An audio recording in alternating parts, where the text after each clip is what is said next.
Bonjour à tous et bienvenue à cette nouvelle chronique livre. Encore une fois, je suis très content de vous avoir avec nous. Je dis nous parce que j'intègre sans plus tarder ma chroniqueuse invitée. Vous allez la reconnaître, ça fait plusieurs fois qu'elle commente, qu'elle lit des livres et qu'elle vient faire des commentaires sur ceux-ci. Alors, il s'agit de Sonia Lapointe de Bulle Design et Événements. Bonjour Sonia. Bonjour Yannick, ça va bien? Ça va très bien, toi? Ben oui, merci. Alors, Merci de l'invitation. ça me fait plaisir. Puis, c'est une invitation provoquée. En fait, c'est rendu que nos chroniqueurs, chroniqueuses invités me contactent en disant j'ai lu tel livre, il faudrait qu'on parle de ça. Parfait. Moi, je demande pas mieux que m'en faire suggérer plutôt qu'en suggérer aux autres. Sonia, au moment où on enregistre cette chronique-là, nous sommes le 10 mai 2021, donc on arrive à la mi-mai. Tu es à Lac-Mégantic, tu as une entreprise qui s'appelle Bulle Design et Événements, donc graphisme, organisation d'événements quand on pourra en organiser. Oui, exactement, oui. Alors, vaut mieux en rire. Vous êtes passé en zone rouge, la MRC du granit, et il y a quelques semaines, et nous, depuis 2 jours, en Estrie, le reste de la région de l'Estrie, on est passé en zone rouge aussi parce que le nombre de cas de COVID-19 augmentait, les hospitalisations augmentaient également. Comment ça se passe dans le cadre de ton travail, ça? Est-ce que ça te met un peu un frein à certaines choses? Ben, je voudrais juste préciser une petite chose, c'est que la MRC du Granit, nous, on est plus que rouge, on est Rouge mesure foncé. d'urgence, rouge foncé. Oui, c'est vrai, c'est vrai, c'est vrai, Fait que excuse. c'est une coche de plus, là, c'est-à-dire que tout est fermé au niveau des commerces, là, je veux dire, il reste juste les épiceries, pharmacies qui sont ouvertes. Puis ben, les stations d'essence, évidemment, là. Mais sinon, il n'y a plus aucune autre affaire qui fonctionne. Il y a certaines entreprises qui sont fermées. Il y en a d'autres qui sont obligées de travailler à la maison.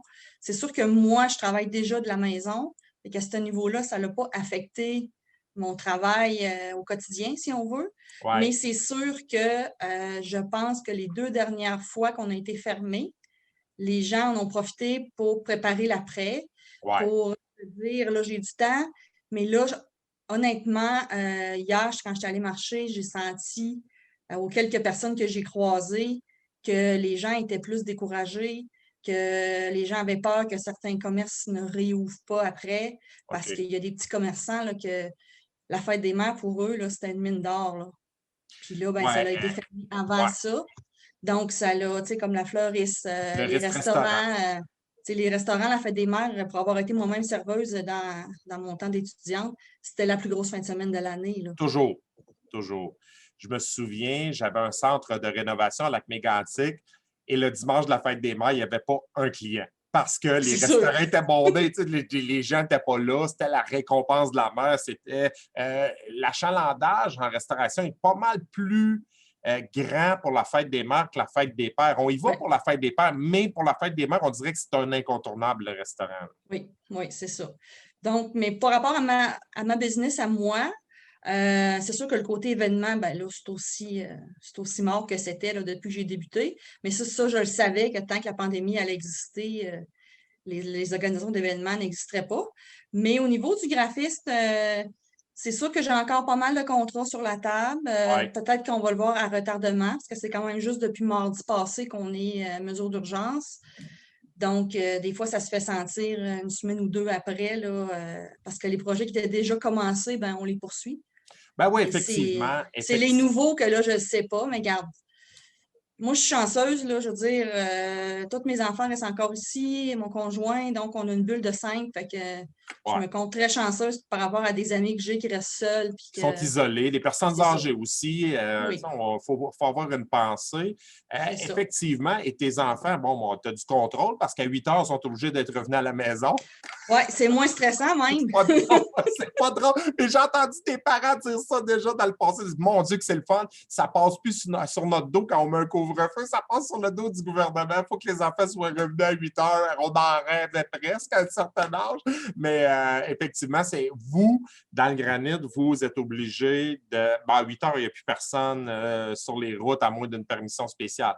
Dans le reste de l'Estrie, on est encore à 21h30. C'est ce qui demeure, en fait. Mhm. Mais le rouge foncé, oui. Juste pour montrer aux gens ce que tu es capable de faire. Je veux partager une espèce, pas une pub, mais une espèce d'image que je t'ai fait monter il y a quelques mois de ça, puis je l'ai repartagée, en fait.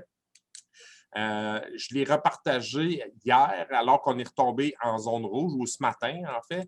Alors, tu vois, on voit, c'est quelque chose que je t'avais demandé de monter pour le vaccin en disant, moi, j'avais des choses à dire et je voulais que ça soit une belle mise en page. Alors, je ne me ferai pas vacciner contre le virus, je me ferai vacciner pour recevoir à nouveau les membres de ma famille, mes amis, pour permettre au personnel soignant de souffler un peu, pour retourner encourager mes artistes et mes athlètes préférés sur place.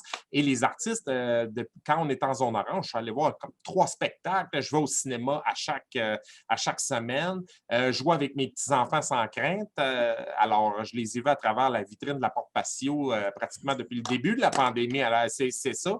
Et pour relancer notre économie. Donc, je t'avais demandé de monter ça, tu le fais. Vous voyez comment c'est beau et ça a été partagé des dizaines de fois. Donc, si vous avez des idées et que vous voulez produire soit une publicité, soit une espèce d'incitatif comme ce que j'ai fait, ben, Sonia Lapointe est la personne toute désignée pour faire ça.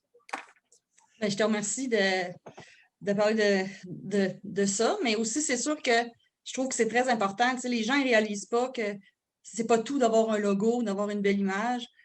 Si les publications qu'on met sur les réseaux sociaux sont floues, Ouais, ils ont l'air de mauvaise qualité, mais c'est sûr que c'est l'image de l'entreprise, là. Fait que c'est effectivement. sûr que c'est une bonne idée de. Puis, tu sais, ça coûte pas si cher que ça, là. Ah Souvent, non, les non, gens ils ont vraiment. l'impression que ça va coûter un prix de fou, là, mais vous n'aurez pas besoin d'hypothéquer votre maison, là. Ça va se faire sans problème, là. Là, effectivement, c'est quelques dizaines de dollars. Puis, pour avoir une belle image, pour que ça soit clair, pour que beaucoup de gens le visionnent, cette image-là, pour moi, elle a été partagée depuis que tu l'as montée, je ne sais pas, peut-être 150 fois. Alors, c'est important parce que là, ça part dans toutes les directions, que les gens, s'il y a le logo de mon entreprise, voient que c'est crédible et ça vous donne beaucoup de crédibilité. Même chose qu'à chaque fois que j'ai besoin de quelque chose, je te le demande. Vous voyez le fond bleu qu'il y a derrière moi, mais c'est toi qui me l'as envoyé. Je t'ai demandé ça. Moi, je n'avais aucune idée comment procéder parce que je ne connais rien là-dedans. Présentement, au moment où on se parle, je suis le vrai fond. Je vais essayer de vous le trouver, là, mais le vrai fond, c'est un fond vert, en fait. Oups, je rallume la caméra. OK. Alors, non, vous voyez, le vrai fond, c'est ce fond-là. Alors, je vous parle devant ça, mais j'ai demandé à Sonia de me suggérer différents fonds. On en a d'autres. On a ce fond bleu. On a un fond avec mon logo, des nuages. On a un fond avec des nuages sans logo. Alors, ça vous donne une bonne idée. Et ça, ben, c'est Sonia qui a monté ça. Ceci étant dit, tu ne fais pas que travailler dans la vie, tu en profites pour lire. Et Ouais. dernièrement, tu es passé à travers un ouvrage qui t'a beaucoup inspiré. Je vais partager tout de suite la couverture. Je m'empresse de dire à nos internautes que pour une rare fois, je ne l'ai pas lu parce que souvent les éditeurs m'envoient des livres, mais là, dans ce cas-là, c'est toi qui l'as commandé. Alors, Abandonné, jamais de Virginie Delalande, c'est aux éditions Kawa. Tu as dû le commander par Internet, je pense. Oui, parce que pour faire une petite histoire courte, là, moi, j'ai connu Virginie Delalande lors d'une fin de semaine qui était organisée, qui avait plein de conférences en ligne gratuites. Puis, quand elle a fait sa conférence, j'ai vraiment trouvé ça intéressant. C'est venu me chercher, c'est venu me parler. Puis, c'est sûr qu'à la fin, ben, elle a parlé qu'elle avait fait un livre. Donc, tout de suite, j'ai cherché c'était où ce livre-là. Mais elle, c'est une Française. Donc, le livre est fait par une maison d'édition française. Fait Oui. qu'à l'époque, en janvier, il n'était pas distribué au Québec du tout. Fait que moi, je leur avais écrit à eux, ils m'avaient dit qu'il restait à peu près un mois avant qu'il soit distribué au Québec. Fait que donc, un mois plus tard, ils m'ont réécrit. J'ai quand même trouvé qu'il était fin de m'avoir écrit. Là. Je ne Oui. devais pas être la seule au monde qui les avait écrits. Et ils m'ont confirmé que je pouvais le commander, mais uniquement en ligne, qui n'était pas distribué dans les magasins encore au Québec, mais qui était disponible en ligne. Donc, je l'ai OK. commandé. Ben, Et d'ailleurs, les éditions Kawa, sont très axées sur le livre digital, entre autres. Là, lorsqu'on va voir leur page Internet, je pense qu'on peut se procurer la plupart de leurs livres. C'est français, mais vous pouvez commander en numérique, ce qui est de plus en plus une tendance. Là, même si les gens aiment beaucoup acheter des livres papier, moi, c'est sûr que je suis un adepte des livres papier, mais moi on aussi. est, ça, on aime ça sentir. Moi, je reçois des livres, j'ai ça, j'ai zo, j'aime ça. C'est un vrai cadeau, c'est un présent. Au même titre que quand on était jeune, on achetait des 33 tours, la pochette, ça faisait partie, tu sais, l'image de la pochette, etc. Le livre, ben, le marché du livre va très bien en ce temps de pandémie, mais toi, tu as flashé sur Virginie Delalande, justement en l'entendant en conférence, donc ça t'a donné le goût de te procurer rapidement le livre. Oui, oui, c'est ça. Fait que donc, moi, c'est quand même un livre qui est facile à lire, mais en même temps, il y a presque 400 pages, là, déjà en partant. Puis, tu sais, mettons, c'est à moitié qu'elle raconte son histoire, puis l'autre moitié qu'elle donne des trucs pour passer à travers les épreuves. Parce qu'il faut que j'explique là qu'au départ, c'est qu'elle, sa particularité, c'est que c'est une sourde profonde de naissance. Donc, tout ce qu'elle peut entendre sans aucun appareil, c'est le moteur d'un avion, mais il faut qu'elle soit très proche. Fait que ça Oh, donne une quand idée même, de ce c'est qu'elle peut majeur. entendre. C'est ça. Puis que même avec un appareil, elle va entendre un peu mieux, mais elle va genre gagner peut-être 10-15%. OK. C'est pas plus que ça. Puis Et, elle, quand avait 9 mois, là, ses parents se sont rendus compte que par une activité, il était à l'extérieur, il y a un tracteur qui a pris un accident, il y a des chiens qui ont aboyé, puis elle a aucunement réagi. Fait que là, ses parents ils ont dit, là, ça se peut pas, là. il y a quelque T'sais, chose. puis là, ils ont été consultés, tout ça, puis là, le docteur, dans la même phrase, leur a dit, votre enfant est sourde profonde et elle ne parlera jamais. Puis là, les parents, eux autres, ils ont dit, pourquoi nous dire 2 nouvelles comme ça, alors qu'elle a des cordes vocales, elle devrait être capable de parler, c'est ses oreilles, le problème, c'est pas le reste. Mais c'est sûr que le docteur lui a dit, ouais, mais quand tu es sourd profond, tu ne peux pas parler. T'sais, si tu n'entends pas, tu ne peux pas parler. Mais la mère, entre autres, elle a dit, c'est pas vrai que mon enfant ne parlera pas. Mon OK. enfant va parler. OK. Puis elle a cherché plein de choses en France pour savoir comment faire pour qu'un enfant sourd puisse parler. Puis elle a trouvé des orthophonistes. Puis dès l'âge de 1 an, ils ont commencé à travailler pour que le bébé commence à reconnaître des sons, à être capable de. Parce que même s'il est sourd, il va faire des petits comme un Ouais. bébé, là. Ouais. Mais vu qu'il n'y a pas d'interaction avec l'adulte, ben, il va arrêter d'en faire parce que un bébé qui entend, il va continuer parce que le parent va dire oh, il a fait gaga, c'est donc bien le fun. Puis, tu sais, mais l'enfant sourd, Exactement. lui, il n'entend pas ça. Fait qu'il n'y a pas Non, de motivation pour continuer, tu sais. c'est Fait très que donc, difficile. la mère, à coup de 2 ou 3 fois par semaine, elle faisait 3 heures de route pour aller voir l'orthophoniste. Ils ont travaillé très fort pendant. Tu sais, à l'âge de 6 ans, elle parlait, mais à part sa famille, personne ne la comprenait. Parce que après ça, genre à 9 ans, là, c'était mieux. Ses amis la comprenaient. Puis rendue adolescente, à peu près tout le monde la comprenait. Et là, aujourd'hui, elle donne des conférences. Ouais, Toi, tu exactement. l'as entendu en conférence. Est-ce que, avant de savoir ça, parce que est-ce que tu avais vu un peu le profil de cette fille-là, de Virginie Delalande, avant de l'entendre? Non, non, je Et, connaissais aucunement. OK. Et quand elle a commencé à donner sa conférence, est-ce que dans son niveau de langage en communication orale, ça paraissait? Bien, c'est sûr qu'il y a certains sons que pour Oui. elle, c'est plus difficile, OK. comme le son ou. Ça, elle l'explique dans son livre, que c'est quelque chose qui d'ailleurs la fâche encore. Parce qu'elle dit, je peux pas croire qu'avec toutes les années d'orthophonie et tout ça, je suis pas encore capable de maîtriser le son ou. Ouais. Mais, puis elle parle un petit peu comme certaines fois, comme si elle avait la bouche pleine un peu, mais sincèrement, il y a des personnes qui entendent qui parlent plus mal qu'elle. Ah, ouais, OK, c'est ce que j'allais dire. Pour en avoir coaché aussi, parce qu'il m'est arrivé à un moment donné de donner un atelier de 3 heures à des étudiants du cégep. Là, ça remonte à peut-être 7-8 ans. Et l'enseignante qui m'avait demandé ça m'a dit, je veux juste t'aviser qu'il va y avoir quelqu'un qui va traduire en langage sourd-muet parce qu'on va avoir quelqu'un qui est atteint de surdité. Alors, oui, quelle belle expérience. Alors, j'ai vu cette jeune femme-là qui entendait quand même, elle n'avait pas... son handicap était un peu moindre que celui que tu me décris avec Virginie Delalande parce que quand on mettait les écouteurs sur sa tête en montant le son de nos appareils au bout, elle l'entendait. Elle l'entendait. Et bon, la traductrice en langage sourd-muet trouvait que je parlais vite un peu.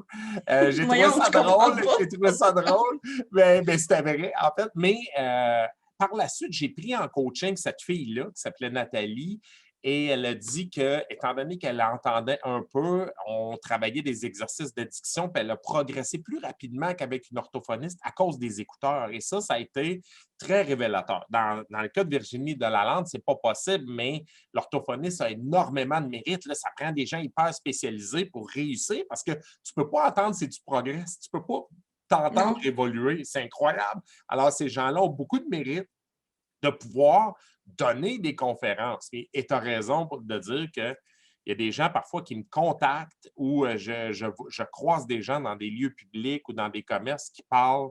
Il faut se forcer pour les entendre, ou je dis souvent que sur 10 messages vocaux, il y en a 6 que je ne peux pas rappeler parce que je ne comprends pas le numéro de téléphone. Alors, ça devient difficile et ils sont pas atteints de surdité du tout, là. Non, c'est ça. Puis, tu sais, elle explique dans le livre pendant au moins 5-6 pages tous les moyens possibles qu'elle a pu avoir pour apprendre à parler. Puis, c'est incroyable, là. Tu sais, nous, on ne se rend pas compte, là, que, tu sais, si moi, je te dis, il faut que tu fasses là, mais là, tu me vois le faire, tu m'entends. Fait que tu as beaucoup d'indices. Mais Facile. là, elle avait au moins 50% des indices qu'elle n'avait pas.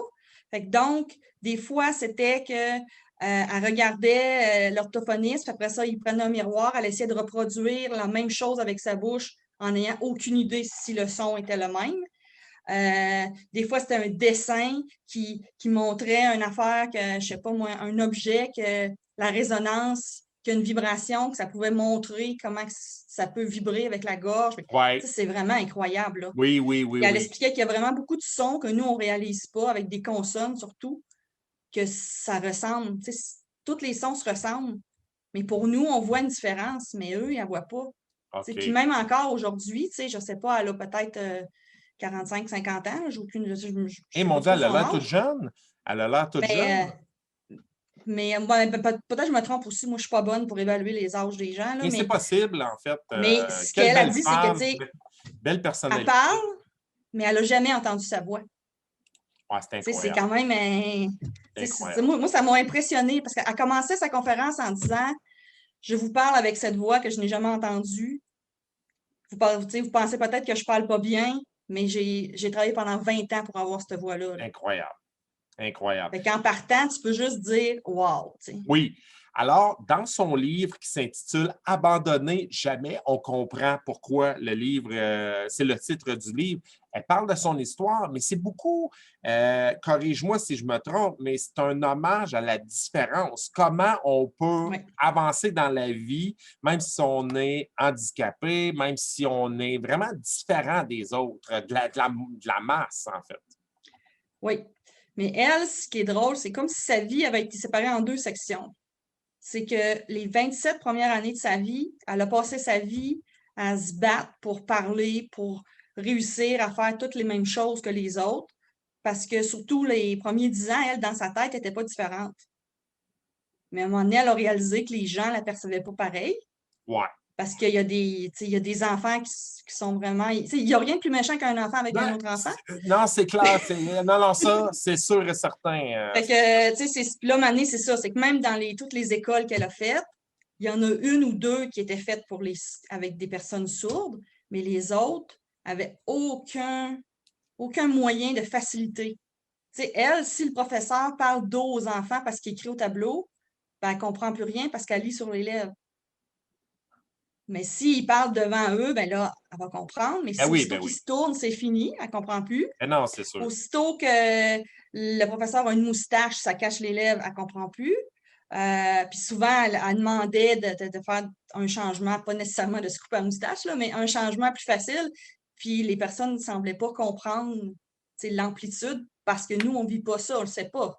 Écoute, pas besoin d'aller très loin. On est en pleine pandémie alors que tout le monde a un masque. Et à un moment donné, Rosalie Taillefer-Simard avait fait une sortie, la fille de René Simard, en demandant à ce que les masques avec un plastique transparent soient acceptés parce qu'elle est atteinte de surdité. Bon, je pense qu'ils ont des implants, mais quand même, il y a une limite, là.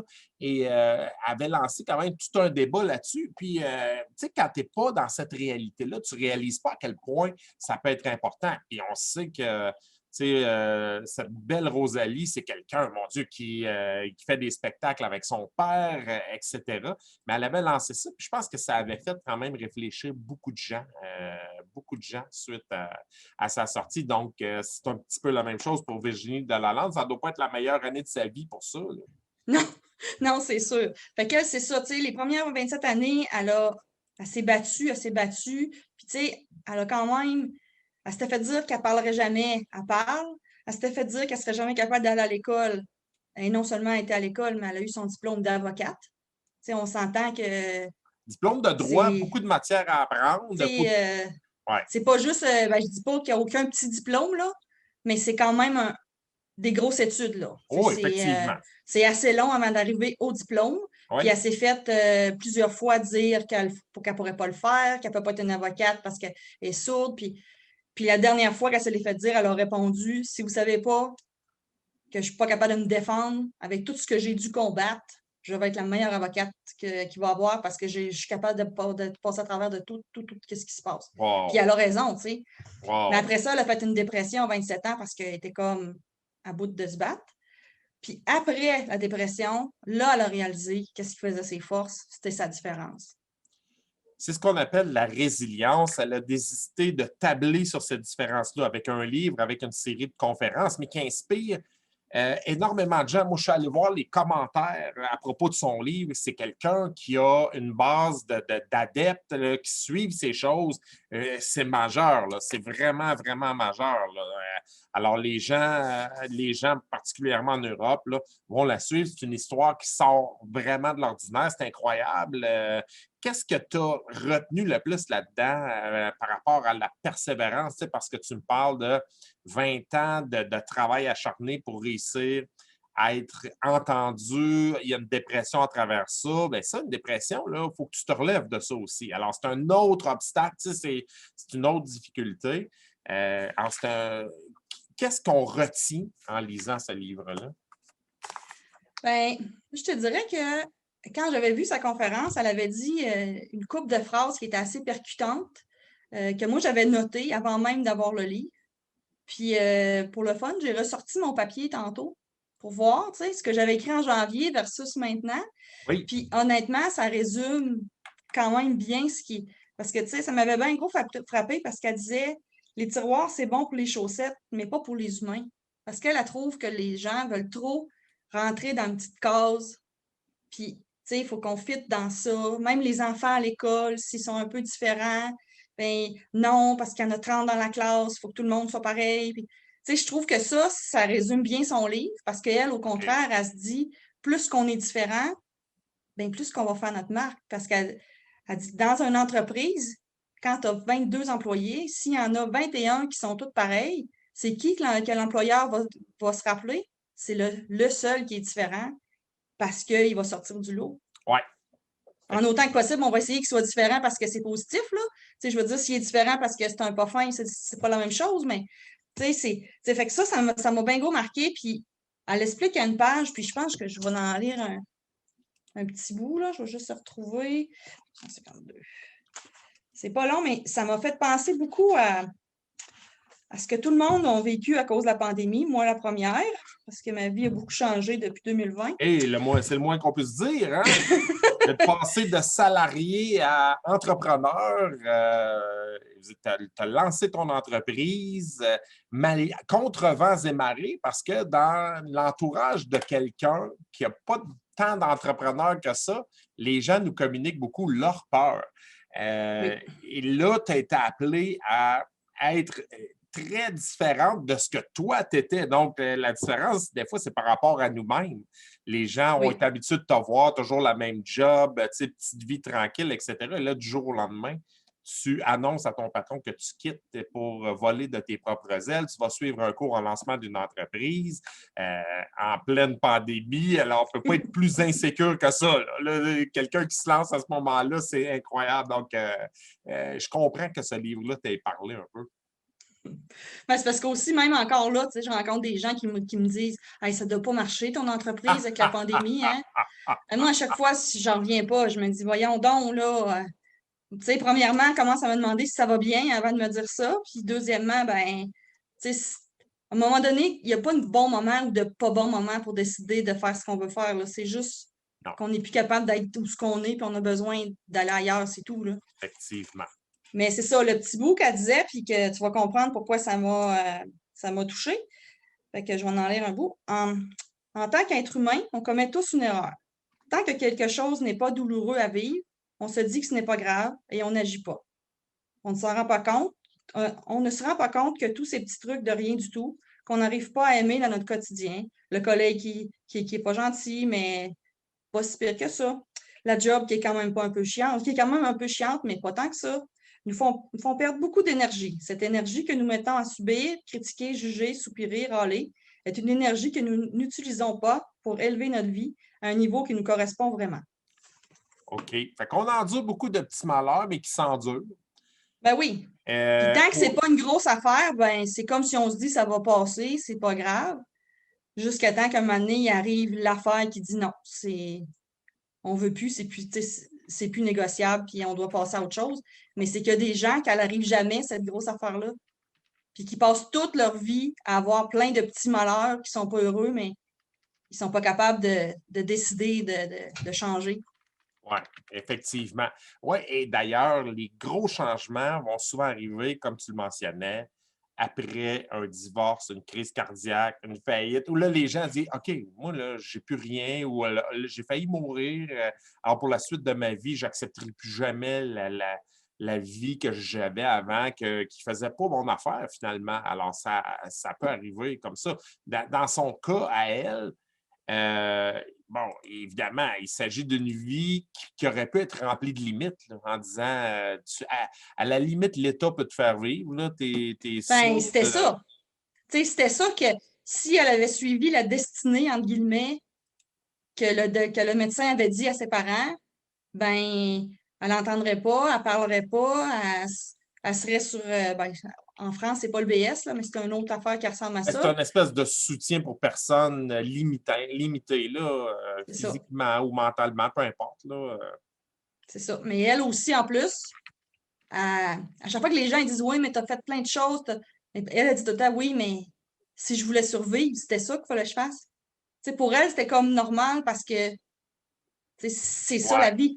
Tu Mais sais. c'est un discours qu'on entend beaucoup chez ces gens qui ont réussi des choses extraordinaires, mais on dirait qu'ils sont les derniers à le savoir, ou pour eux, c'est très ordinaire.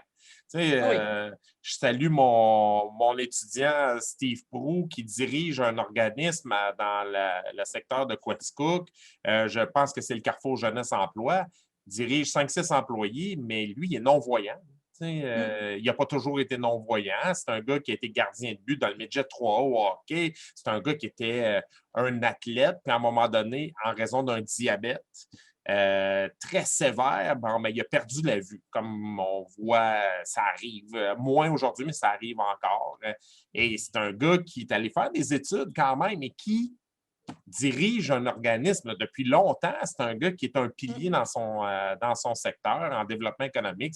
Alors, mais quand tu leur mentionnes ça, on dirait qu'ils sont tous surpris qu'on soit impressionnés de leur parcours.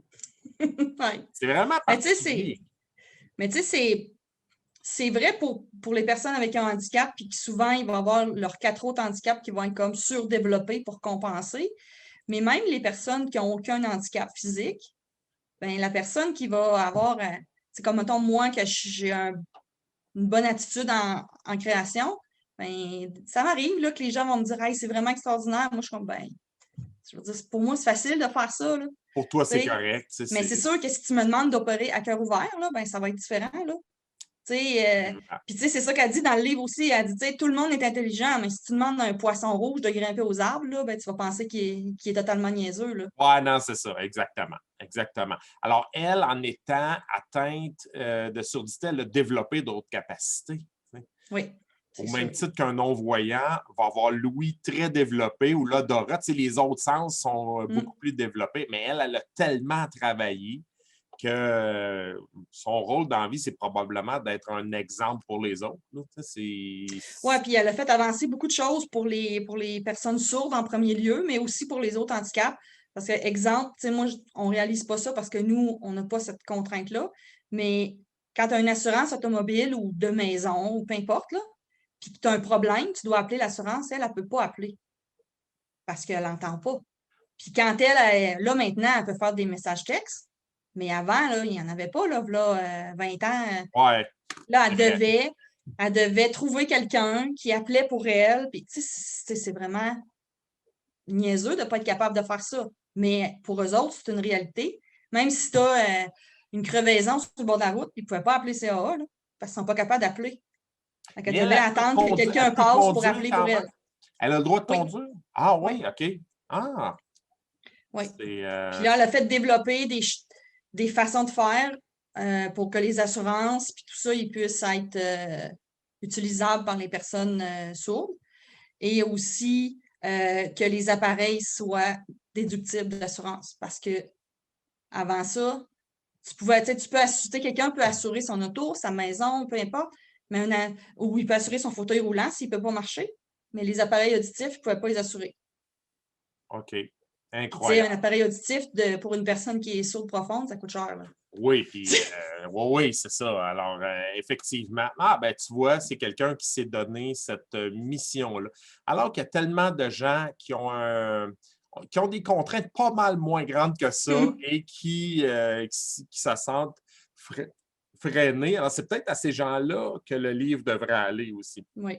Quelqu'un qui va prendre une décision, qui va la placer comme un peu ce qui t'est arrivé. Tu as pris la décision de te lancer en affaires en étant consciente que probablement que dans ton entourage, tout le monde ne serait pas d'accord avec ça. Tu es devenue différente alors que tu étais un peu dans le lot. La personne qui va travailler tous les matins, puis ça roule, puis c'est comme ça depuis toujours. Mais là, finalement, quand on décide de changer, le changement dérange beaucoup de gens, hein, même si ce n'est pas eux qui changent. Oui. Oui, il dérange les gens, mais tu sais, des fois, ils réalisent même pas que ça les dérange, là. Puis, tu sais, elle aussi, elle disait ça, là, qu'il faut comme truc de s'éloigner des personnes qui veulent nous aider, mais qui nous aident pas vraiment. Non, Tu sais, qui vont dire, ah, fais pas ça, tu seras pas capable. Ah, tu vas te faire mal pour rien. Tu sais, tout ça, là, ils ben, communiquent elle a leur dit, propre garde, peur, en fait. c'est ça. Elle dit, les personnes qui vont vraiment être importantes pour vous, ils feront pas ça, donc vous pouvez comme, on pourrait dire, flusher en bon québécois les personnes qui vont moins nous aider. Et vient un temps où on sait à qui dire, parler de nos projets, puis on sait à qui ne pas en parler aussi. Justement pour ces raisons-là, pas parce qu'on veut cacher quelque chose, mais en disant, cette personne-là a tellement de peur que j'ai pas besoin de les avoir. J'ai pas besoin d'avoir les peurs des autres. J'ai assez des miennes. Tu sais, à un moment donné, on se lance pas en disant ah ben tout va bien aller. Puis oui, on a confiance, mais on sait très bien qu'il va y avoir des obstacles. Hey, Sonia, je repartage la couverture du livre. Alors, je vous le rappelle, c'est de Virginie Delalande, dame qui gagne à être connue. Le titre Abandonné. Jamais. C'est aux éditions Kawa. Vous pouvez le commander. Dis-moi, est-ce qu'elle a mentionné qu'à un moment donné, elle débarquera au Québec pour des conférences ou parce que là, toi, tu l'as entendu via Zoom, probablement? Mhm.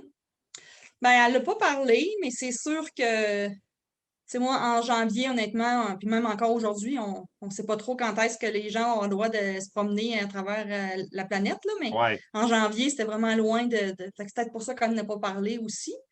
Euh, mais honnêtement, je ne sais pas. C'est sûr que si elle vient au Québec et que vous avez une chance de la voir, moi, je dirais que ça vaut la peine, là. Ça vaut vraiment la peine. Oui. Mais les gens ont confiance parce qu'aujourd'hui, on est le 10 mai, j'ai eu une réservation pour une session que je vais donner à Longueuil fin octobre. J'ai annoncé les dates. On ne sait même pas encore. Ça va être quoi fin octobre? On pense que oui, parce que la plupart des gens vont avoir 2 doses du vaccin. On pense que on va déconfiner fin de l'été, automne. Alors, les gens ont confiance et les gens veulent recommencer à vivre. Alors, ça sera probablement la bonne nouvelle. Puis, Madame de Lalande n'aura peut-être pas besoin d'être en quarantaine pendant 14 jours. Ça vient de la France, puis elle a une preuve vaccinale, probablement que ça va être correct aussi, on verra. Mais c'est intéressant. Hey, merci énormément, Sonia, la pointe de Bulle Design et Événements, d'avoir partagé avec nous cette lecture-là. Ben, merci à toi de m'avoir permis de le faire. C'était très agréable encore une fois. Je te montre en primeur le prochain livre qui est tellement d'actualité. Je l'ai demandé cette fois aux éditions Béliveau. Alors, Les relations toxiques en amour et en affaires, c'est de Maryse Audet. Libérez-vous des pervers narcissiques. Il y en a pas mal. Il y en a beaucoup. Des relations toxiques, là, cette année, le beau côté de la pandémie, c'est que les gens toxiques sont ressortis du lot. Ça a permis de faire un grand ménage. Le ménage n'est jamais totalement fini, mais ça a permis de faire ressortir beaucoup, beaucoup de traits de caractère. Mais ça sera un livre très instructif, ça. Pourquoi ne pas pourquoi endurer ce qu'on ne devrait pas endurer, en fait? Et, Exactement. on se sent tellement mieux quand, à un moment donné, on fait carrément comme bloquer des gens qui ont des valeurs diamétralement opposées aux nôtres. Puis, finalement, on se dit après, pourquoi on a enduré ça aussi longtemps? Et voilà. Alors, on va en parler probablement la semaine prochaine.